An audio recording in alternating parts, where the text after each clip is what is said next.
Hi guys, it's Miss Werner and I get to read the story for today. We miss you. We're at class learning and you guys are at home learning, but we wish you were with us instead. Today's story is going to be called Alphabet Adventure by one of my favorite authors, Audrey Wood. And the illustrator is Bruce Wood. I know that because when I look at the front cover, the book always tells the author and the illustrator if there's a separate person. On the back is the advertisement for the book. So if you're ever at the library or in the bookstore, you can look at the book and you go to the back cover and it kind of gives you a hint about what the book is going to be.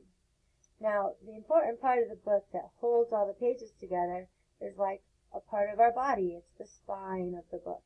And the spine is where they're connected by staples or glue. And it's a very important part of the book or the pages would go all out of order. So our story today is called Alphabet Adventure. And like I had said, both of the illustrator and the author have the same last name. They have the last name of Wood. That's kind of neat. I'm thinking they might be related or know each other more than just working as a team to create a great book for kindergarten. When I look at this page, one thing I notice is that it looks like a lowercase I with a star. That's a neat way to dot your I, isn't it? But when you're practicing writing your name, just leave it a dot, otherwise your teacher might be like, "What are you doing?" So let's leave that normal. But let's see what happens in this alphabet adventure.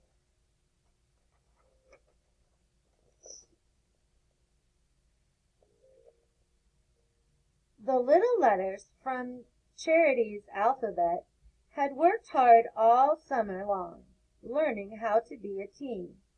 At last their teacher, capital T, was taking them away from Alphabet Island to their first day of school. They could hardly wait. It was time for them to help a child learn his ABCs. They're going to a school. Do you know your ABCs? Let's see what happens. But as they were marching over the bridge, the little letter I tripped on a bump. "Help!" she cried, tumbling into the water below. Working together, the letters quickly made a chain and rescued little I. That's called teamwork. That's what they said on the first page. They were learning to work as a team. "Good work, Charlie's alphabet," capital T said. "Now please return to your alphabet order." The little letters were so excited that many forgot their correct places. Oh my, I can see that. This kind of reminds me of another book. Have you guys ever read Chicka Chicka Boom Boom, Will There Be Enough Room? They get all out of order in that one too. Let's see what happens with the teacher T and the other letters. Some didn't face the front or stand straight, and others turned upside down. "Try again," capital T exclaimed, "and this time call out your names." Okay, let's see what happens as we turn the page. A, B, C, D, E, F, G, H, I, J, K, L, M, N, O, P, Q, R, S, T, U, V, W, X, Y, Z. They called out their letter names in perfect order. But something was wrong with one of the letters. I'm going to hold that up close. Where do you think the problem is? Let's start at the A. What was wrong? All the way over to Z. It's kind of hard to see.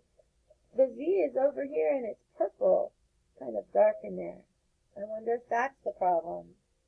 What could the problem be? "Little I," capital T exclaimed, "your dot is missing. Where Where is it?" "I don't know," said Little Eye. "I had it this morning." "A little eye must always have its dot," capital T said. "We can't go to school if our eye has no dot." "Well, we'll see." Capital T looked at the water. When Little Eye fell in, her dot must have popped off and floated away. "Hurry! School begins soon. We must find her dot, or we'll be late." My mom always got mad at me if I was late to school. I guess their capital T teacher was trying to make sure the letters were all on time. Charlie's Alphabet found a boat and hopped in. They traveled through the canals of the island, searching for the dot, but they didn't see it anywhere. I'm going to get really close. Look and see if you can find the dot in the picture. That boat reminds me of a gondola. A gondola is a boat in a country of Italy where the roads are more like rivers. But I don't see the dot while I'm looking. Can you find it?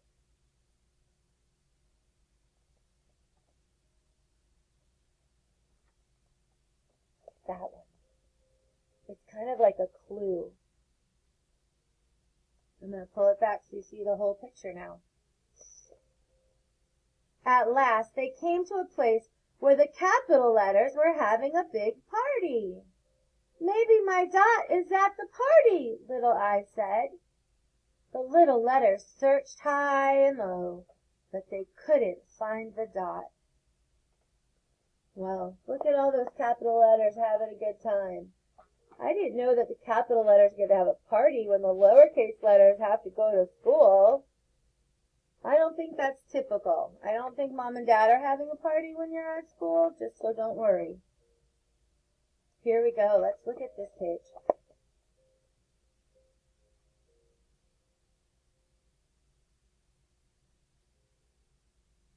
I see some circles, and I see a dot, but I think that dot over there belongs to a different letter. Was the letter I, was it green? Let's read the words and see what the author said. "I'm sorry," capital T said. "I'm afraid Little Eye's dot is lost forever." Each letter had worked so hard to make Charlie's alphabet perfect. Now no one would be going to school. All of the little letters burst into tears. Oh my goodness, are they crying? I don't see a lot of tears, but oh my goodness, if everyone in the class were crying at the same time, that would make your class chaotic, wouldn't it?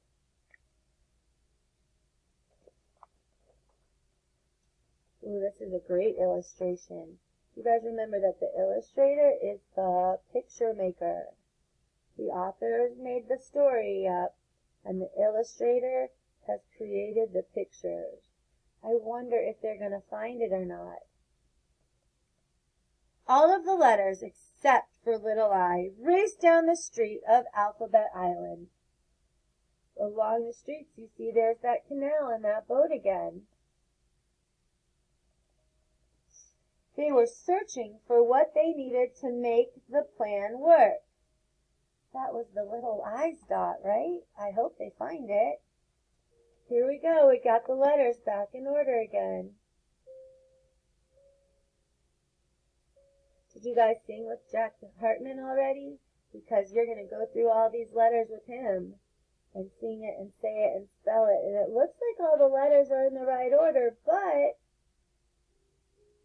uh-oh, someone's missing. Let's see what the author said. Before long, they returned with the things that they had found and lined up in alphabetical order. Capital I spoke loudly. "Because we cannot find Little Eye's dot, she must choose one of these things to put in its place." She's going to use something different.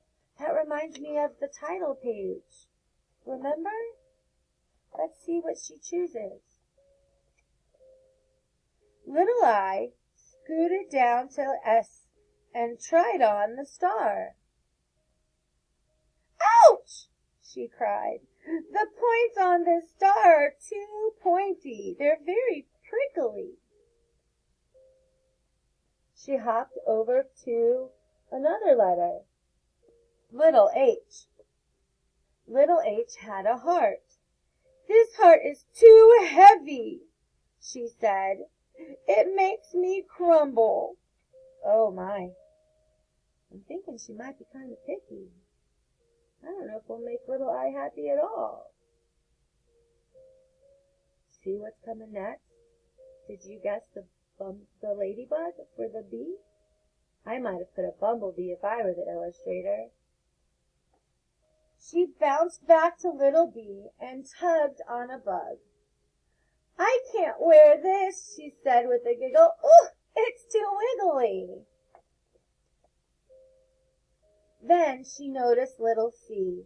I think that bright red cherry looks perfect, she said. It's much nicer than my Dot ever was.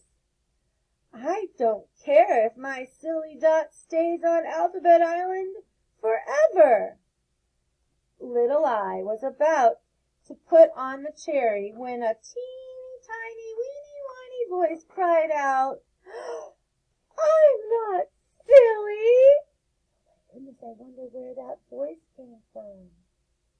Are you being a picture detective? Can you find where that voice came from? It sounded like maybe her voice was hurt. Maybe she got her feelings hurt. That little Dot for the little I. I know my feelings might be hurt if someone said they didn't want me anymore. I'm not silly. You can't leave me behind. With that, little I's Dot popped out of its hiding place and jumped into the proper spot. Look at right here. Remember, the J was green, so I know that Dot doesn't go with J. And it's next to the capital I. Wow, did you see that already when you were being a picture detective? I bet you did. Your Dot wasn't lost at all, capital I told her. It was just following you around and playing hide-and-go-seek. Now, I don't know about you, but when my brothers would play hide-and-go-seek and didn't tell me first, I didn't think we were playing a game. I could see why little I maybe misunderstood that. You kind of have to tell people we're playing a game first, before you start it. Oh, wow, now look at this. Look at how the pencils look like airplanes flying around the island. Those are cool. And if you look carefully enough, do you see little I's Dot? How about little J? Maybe little I's Dot and little J's Dot were playing hide-and-go-seek. I don't know, but they didn't tell little I, did they? Now that they were a complete alphabet again, all of the letters hurried to get to school on time. 1 minute before the bell rang. 1 minute, guys, that's not a lot of time. The little letters climbed aboard a big yellow pencil and took off. I bet you can make really good airplane sounds. Oh, I like that one. That was a good sound.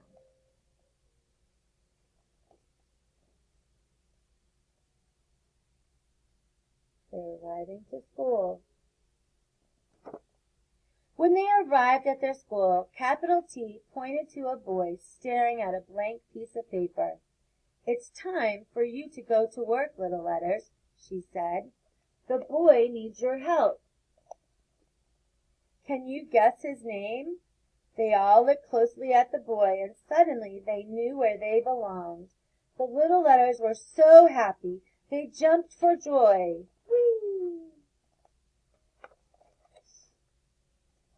And they made their very first word, Charlie. And that's the end of our story, boys and girls. What words or letters would you use when you write your name? Think about it.